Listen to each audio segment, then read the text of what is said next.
Hello everyone.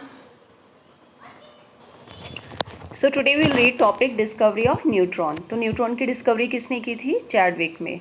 ठीक है. तो रदरफोर्ड एक्सपेरिमेंट के बाद फाइनली हमें पता चला था कि भाई जो एटम है उसके सेंटर में न्यूक्लियस होता है, बट उस न्यूक्लियस में कुछ और ऐसी चीज़ है जिसके ऊपर चार्ज तो नहीं है, बट वो क्या कर रहा है, उस एटम के मास को कंट्रीब्यूट कर रहा है. ठीक है. तो हमें एक्सपेरिमेंट से ऑलरेडी ये भी पता चल चुका था कि जो एटम्स के अंदर प्रोटॉन्स होते हैं उसी को हम किसके इक्वल रखते हैं? एटॉमिक नंबर के. ठीक है. एटॉमिक नंबर किसके इक्वल होता है? प्रोटॉन्स के.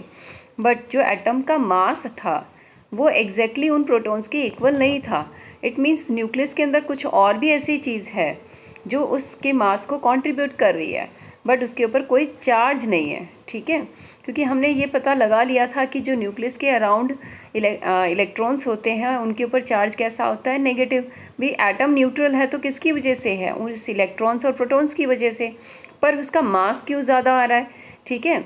वो प्रोटॉन्स के मास से ज़्यादा आ रहा था. इट मीन्स वहाँ पर कुछ ऐसा था जिस पर चार्ज तो नहीं है, बट वो किसको कंट्रीब्यूट कर रहा है? मास को. Clear? So now you can read here. ठीक है.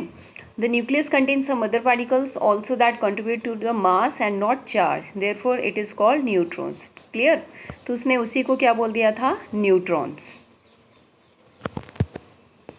तो फाइनली रदरफोर्ड मॉडल के बाद कौन सी थ्योरी आई थी? Bohr theory. जो किसने दी थी? नील्स बोहर ने. तो इसने किसकी मतलब कमियां थी जिसको ओवरकम किया था? वो थी रदरफोर्ड. क्लियर? तो उसने अपने एक्सपेरिमेंट में, अपने मॉडल में बताया था कि एटम क्या होता है? न्यूट्रल.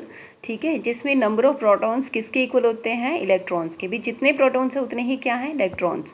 और उसके सेंटर में एक हैवी पार्टिकल प्रेजेंट है, हैवी मास प्रेजेंट है, दैट इज कॉल्ड न्यूक्लियस. जिसको उसने क्या बोला था? न्यूक्लियस.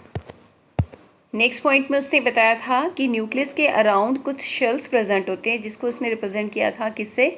KLMN. ठीक है. और उन सेल्स में क्या मूव करता है? Electrons, and which carry negative charge. Next point में उसने बताया था कि हर शेल की अपनी एनर्जी होती है. ठीक है. 7th पॉइंट में उसने बोला था कि इलेक्ट्रॉन्स कभी भी अपने शेल में रहते हुए एनर्जी को लूज और गेन नहीं करते हैं. अगर वो एनर्जी को लूज और गेन करेंगे तो वो तभी करेंगे अगर वो एक शेल से दूसरे शेल की तरफ जंप कर रहे हैं. उसने नेक्स्ट पॉइंट में बोला था कि जो नंबर ऑफ इलेक्ट्रॉन्स है जिस भी शेल में वो प्रेजेंट है वो किस रूल को फॉलो करते हैं? Bohr Bury rule. And that is called 2n² rule. ठीक है. तो n यहाँ पर क्या है? Number of shell. भी फर्स्ट शेल की बात कर रहे हैं तो n की वैल्यू 1 पुट कर दो, सेकेंड की कर रहे हैं तो 2 पुट कर दो. ठीक है. So by this way you can calculate the number of electrons in that shell. So now you can see here. देखो, बोहर मॉडल के अकॉर्डिंग सेंटर में क्या प्रेजेंट है? न्यूक्लियस. अगर फर्स्ट शेल की बात करें तो n की वैल्यू 1 पुट कर दो, आंसर क्या आएगा? 2. ठीक है. सेकेंड शेल की बात कर रहे हो शेल की, तो आप वहाँ पर n की वैल्यू 2 पुट कर दो, आंसर क्या आएगा? 8. थर्ड शेल की बात कर रहे हो तो n की वैल्यू 3 पुट कर दो, आंसर क्या आएगा? 18. सो now you can see here structure of atom. देखो, सेंटर में क्या है? न्यूक्लियस. उसके अंदर क्या प्रेजेंट है? Protons and neutrons. और इसके अराउंड क्या मूव कर रहे हैं? Electrons. So now you can see here through animation also इसने किस तरह से रदरफोर्ड मॉडल के जो ड्रॉबैक था उसको ओवरकम किया था. क्योंकि रदरफोर्ड ने बोला था कि इलेक्ट्रॉन्स एक स्पायरल पाथ फॉलो करता है, जबकि इसने बोला था कि इलेक्ट्रॉन एक फिक्स्ड पाथ में मूव करता है. ठीक है. तो वो स्पायरल पाथ को फॉलो नहीं करता है. क्लियर? तो अब उसने स्पाइरल पाथ बोला था तो इलेक्ट्रॉन किस में एंटर कर गया था? न्यूक्लियस के अंदर. बट इसने फिक्स्ड पाथ बोला तो इलेक्ट्रॉन अब क्या करेगा? सेंटर न्यूक्लियस के अंदर एंटर नहीं करेगा.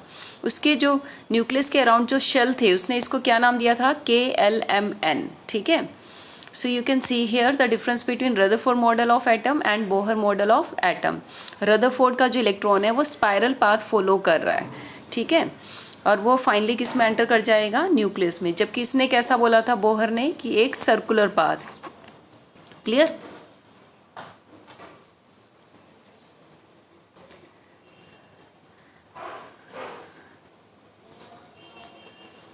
So you can see here this. Now कि बोहर मॉडल ने क्या बोला था कि atom consist of positively charge nucleus और इलेक्ट्रॉन्स उसके अराउंड मूव कर रहे हैं, जिसका एक फिक्स्ड पाथ है, दैट इज कॉल्ड ऑर्बिट्स, जिसको उसने क्या नाम दिया था, orbit.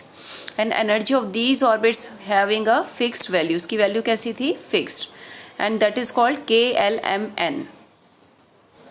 So you will have to read up to this. Thank you.